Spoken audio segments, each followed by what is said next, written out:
بالله من الشيطان اللعين الرجيم. بسم الله الرحمن الرحيم. الحمد لله الذي هدانا لهذا وما كنا لنهتدي لولا أن هدانا الله لقد جاءت رسل ربنا بالحق. الصلاة والسلام وتحية والإكرام على رسول الثقلين محبوب رب المشرقين والمغربين مولانا ومولى الكونين جد الحسن والحسين أبي القاسم محمد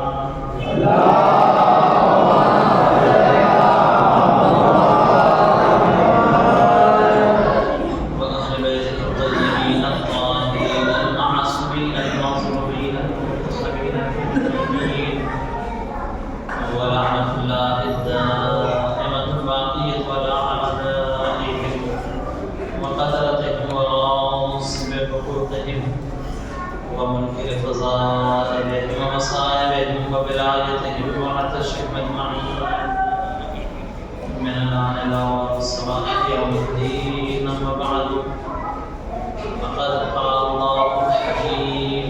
بسم الله الرحمن الرحيم. إنما يريد الله ليذهب عنكم الرجس أهل البيت ويطهركم تطهيرا.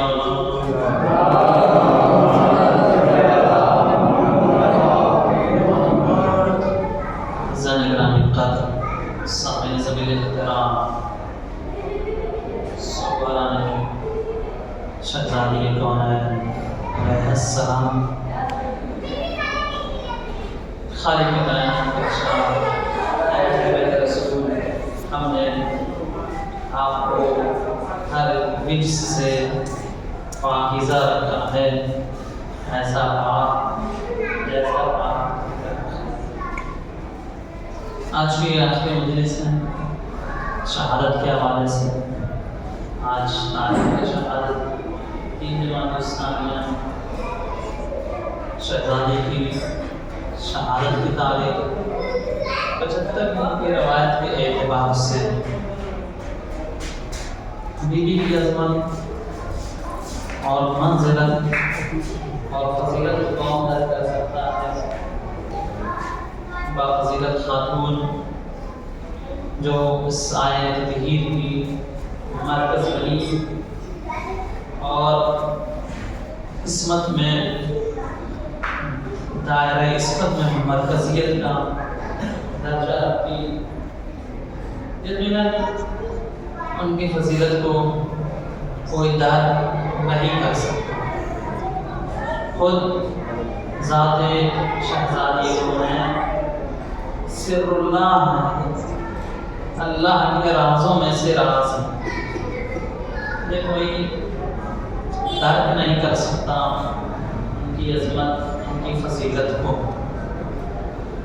شاید یہ وجہ رہی ہے کہ پیغمبر اکرم کی اکلوتی بیٹی فضیلت کی اس اوج پر پہنچی کہ خود سورہ قدر کی تفسیر جو بیان کی گئی نازلناہ فی لیلۃ القدر، کہ ہم نے اس قرآن کو شب قدر نازل کیا. ما ادراک ما لیلۃ القدر، کون ہے جو شب قدر کو درک کر سکتا ہے، اس کی فضیلت اور اس کی منزلت کو درک کر سکتا ہے؟ وہ اس شب قدر کی فضیلت کو درک نہیں کر سکتا. یہ 1000 راتوں میں بہتر ہے. خیر من الف شہر، 1000 مہینوں میں جو ہے افضلیت رکھنے والی شب. کون شب؟ جس میں اللہ نے قرآن کو نازل کیا. وہ شب ایک رات جس میں اللہ نے قرآن کو نازل کیا. جب تفسیر کی دنیا میں پہنچے تو بیان ہوا قدر سے مراد ذات فاطمہ الزہرا سلام اللہ علیہا ہے.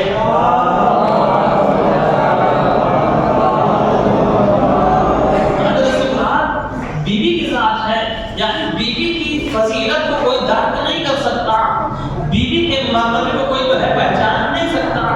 یہ مخفی راز ہے، خدا کے رازوں میں سے ایک راز ہے. ان کی عظمت، ان کی فضیلت کو کوئی درک نہیں کر سکتا. تو اگر ظاہر کو دیکھا جائے تو ظاہر قرآن یہ بتا رہا ہے کہ ایک رات جس میں قرآن نازل کیا گیا وہ جو ہے ہزاروں راتوں میں بہتر ہے، اس کو کوئی درک نہیں کر سکتا. بفضیلت ہے وہ شب، رمضان کی 23ویں چاہے جو ہے 30ویں چاہے 19ویں شب جو شب قدر کہلاتی ہے، بفضیلت ہے وہ شب، بابرکت ہے وہ شب. تو اس شب میں دعائیں قبول ہوتی ہیں، گناہ معاف ہوتے ہیں. کیوں فضیلت والی رات ہے، کیوں فضیلت والی شب ہے؟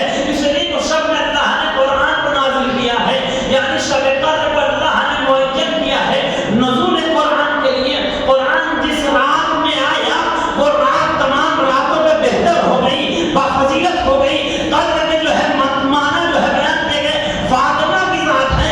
اگر قرآن عام راتوں میں آ جائے تو رات بفضیلت ہو جاتی ہے.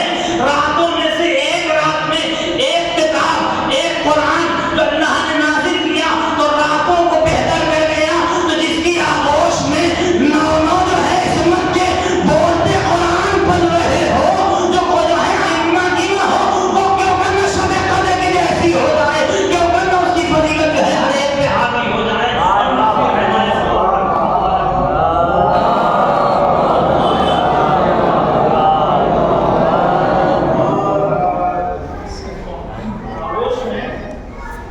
ناطق قرآن پڑھ رہے ہو، اس کی آغوش میں اللہ نے قرآن ناطق اتارا ہو. 11 ائمہ کی ماں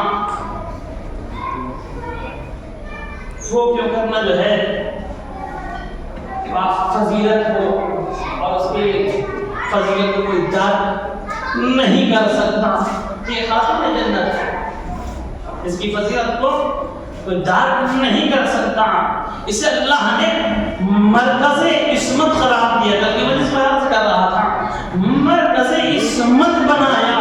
خالق کائنات نے مرکز عصمت بنایا اور تعارف کا مرکز بنایا تھا. پروردگار عالم نے فاطمہ الزہرا سلام اللہ علیہا کی فضیلت یہ اس لیے نہیں ہے کہ رسول کی بیٹی ہے، رسول کی بیٹی ہے اس وجہ سے فضیلت نہیں ہے. فضیلت خود ان کی ذاتی فضیلت ہے، ورنہ اس خاندان میں شجرے دیکھ کے فضیلت نہیں بنتی ہے، کردار دیکھ کے فضیلت کو جو ہے کیا جاتا ہے.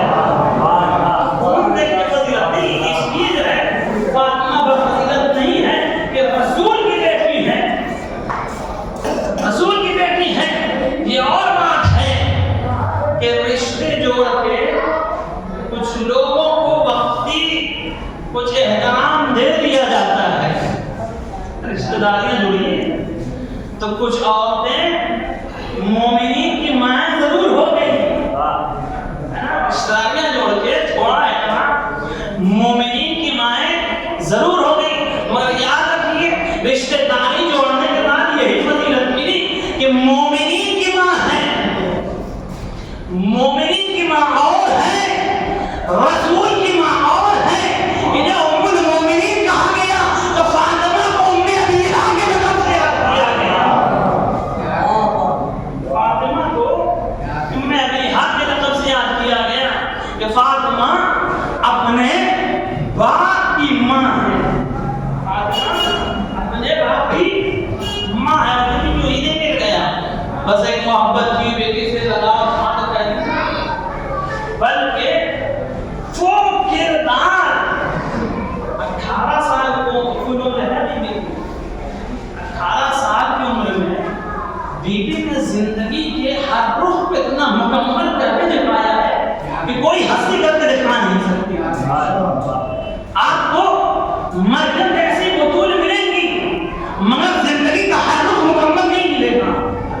ان اللہ اصطفیٰ کے مریم پر اللہ نے چنا مگر زندگی کے ہر رخ میں مریم بھی مکمل نہیں ہے. اگر بہترین ماں ہے تو بہترین زوجیت کا کردار مریم کے یہاں نہیں ملے گا. ماں کا کردار تو ملے گا لیکن زوجیت کا بہترین رخ مریم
رمبیہ کا لقب شوہی نے دے دیا.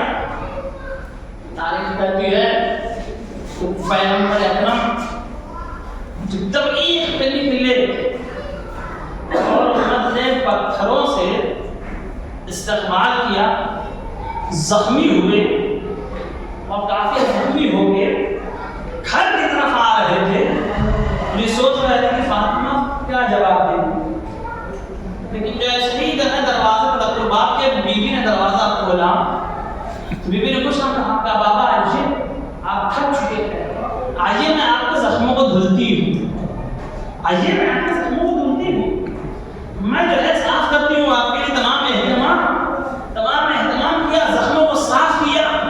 اور اس شفقت کے ساتھ پیغمبر سوچ رہے کہ فاطمہ کیا پوچھیں گے, لیکن فاطمہ نے کوئی سوال بابا سے نہ کیا, بلکہ بابا کے زخموں کو شفقت کے ساتھ دھلا, بابا کے لیے تمام جو ہے اہتمام کیا, کھانے پینے کا انتظام کیا, تمام راحت کا اہتمام کیا. تو پیغمبر اکرم کو کہنا پڑا کہ فاطمہ ام ابیہا ہے, فاطمہ ام ابیہا ہے, یعنی اپنے باپ کی ماں. یہاں پہ ایک بات اور ذکر سوال کا محمد علیہ محمد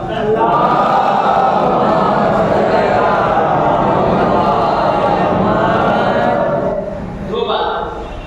سب سے پہلے انسان جب کوئی بڑا مشن لے کے آگے بڑھتا ہے اور جب سامنے والے کی طرف سے اچھا جواب نہیں ملتا تو حوصلہ تھوڑا پست ہوتا ہے, حوصلہ پست ہو جاتا ہے. قوم کے لیے اگر انسان نکلا ہے خدمت کے لیے اور قوم اچھا جواب نہ دے تو انسان کا حوصلہ پست ہونے لگتا ہے آہستہ آہستہ.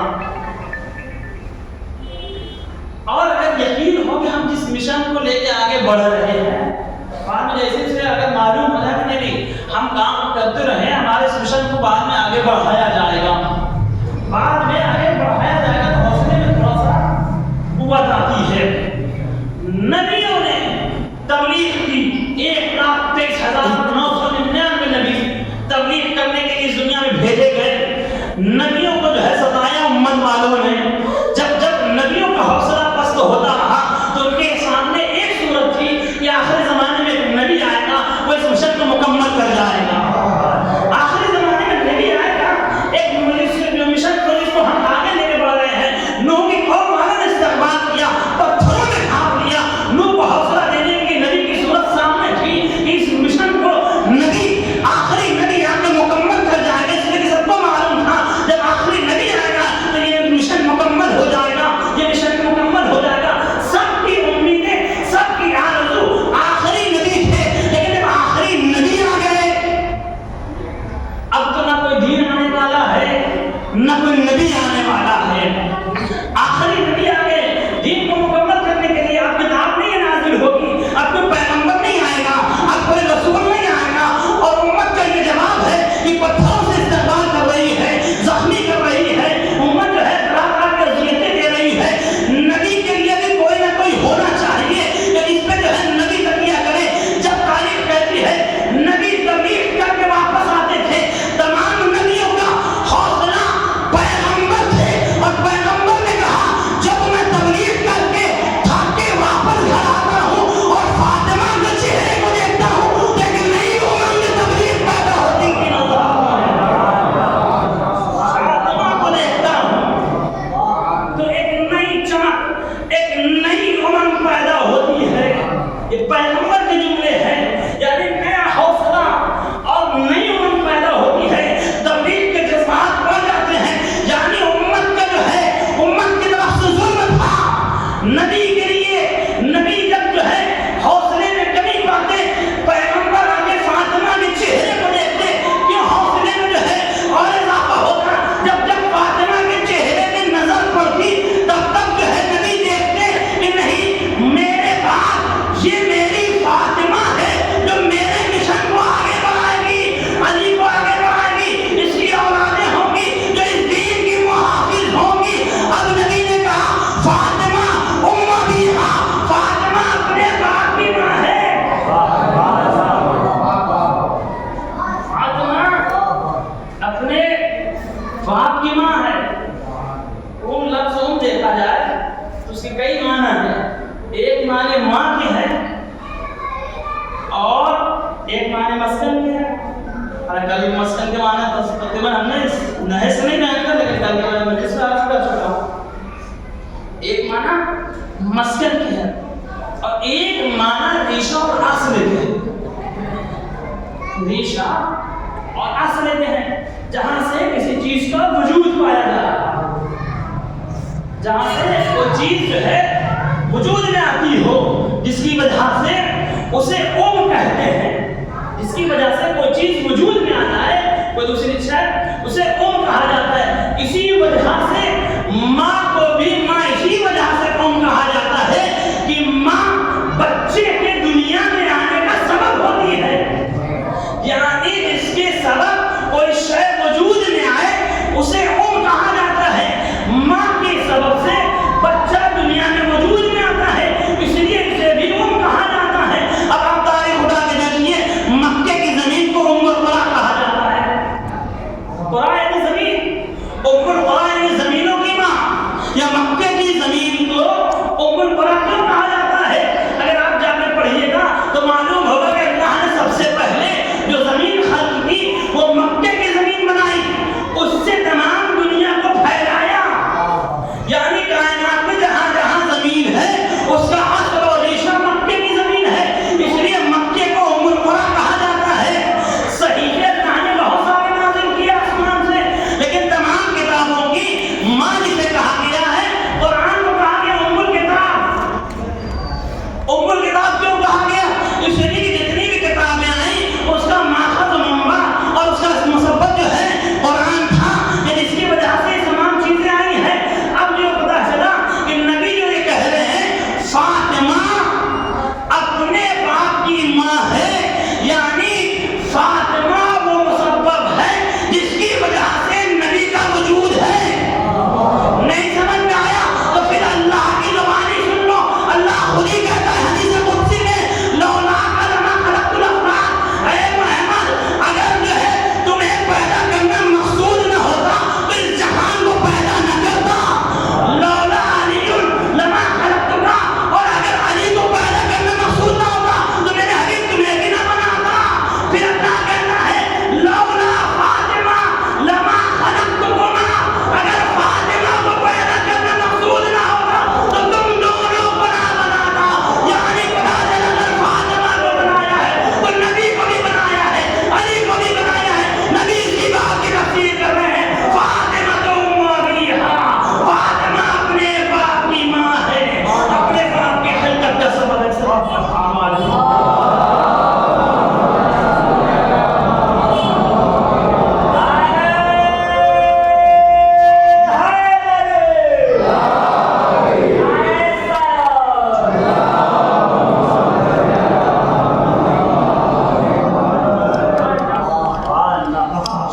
سبب خلقت، فاطمہ کو پیدا کرنا مقصود نہ ہوتا تو تم دونوں کو پیدا نہ کرتا. جب بی بی اس منزلت پہ ہو، میں نے آپ کو اول حدیث میں کہا کہ فاطمہ کی فضیلت اس وجہ سے نہیں ہے کہ وہ نبی کی بیٹی ہیں. فاطمہ کی فضیلت اس وجہ سے نہیں ہے کہ وہ نبی کی بیٹی ہیں، نبی کی بیٹی ہونے کی وجہ سے نہیں ہے، بلکہ یہ ذات ہی ایسی ہے کہ مجسم فضیلت والی ہے، مجسم فضیلت والی ہے. اسی وجہ سے جب فاطمہ کی فضیلت بیان کیا گیا ہے جہاں جہاں بھی، تو وہاں بیٹی ہونے کی حیثیت نہیں بیان کیا. اللہ نے بھی تعارف کرایا تو نام فاطمہ لیا، اللہ نے تعارف کرایا نام فاطمہ لیا. نبی نے بھی کہا تو یہی کہا کہ فاطمہ الزہرا ہے قلبی و روحی من جنبی. فاطمہ میرا دل ہے، فاطمہ میرا روح ہے. میرے دونوں پہلوؤں کے درمیان جو دل دھڑک رہا ہے وہ فاطمہ ہے. دونوں پہلوؤں کے درمیان جو دل دھڑک رہا ہے وہ فاطمہ ہے. تو پیغمبر نہیں کہ میری بیٹی ہونے کی حیثیت سے، بلکہ فاطمہ ہونے کی حیثیت سے یہ میری روح بھی ہے، میرا قلب بھی ہے. کون سا دل؟ کہا میرے دونوں پہلوؤں کے درمیان جو دھڑک رہا ہے وہ دل فاطمہ ہے. دل تو بدن میں دھڑک رہا